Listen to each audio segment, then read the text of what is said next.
bandam ya julmo wuri yo Allah hokku en hawrude e saha garowo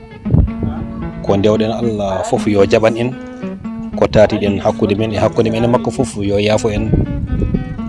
yo dardu en yitere yurmede makko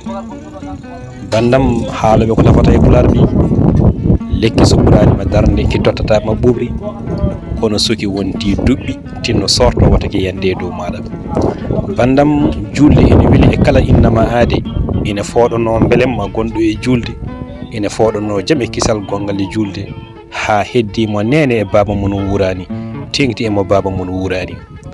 al yatim ko do goram bibbe galle kettante ko do bibbe galle teddinte ko do bibbe galle koltinte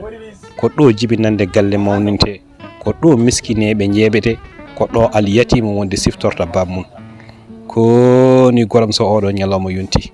so odo nyalama yonti al yatimebe so odo nyalama yonti bayebe so odo nyalama yonti miskinebe hodbe e laabi wobbe e cuudi jurbi tiidi so odo nyalama yonti so nyalama yonti neddo fofu anda kala al yatim ma siftoro babmun hankati serata wonde e miijaade babmun ko do gurna mudum sadata ko do wonde imanagal mudum wonde heewi boccitaade dum dañbe wadobe wadirobe ngam Allah ben coklani hen haydara so wana Allah bolo onon de on jaarama on tinnima caggal ne nyammin don ben hoojaabe on tinnima caggal de koltin don ben holbe on tinnima caggal wonde de balludon ben be ngamda wonde ko ronkube on tinnima yo Allah yobon miskinebe Allah al yatimebe bayebe heddibe wonde e jungo Allah yo Allah hokku en enen fof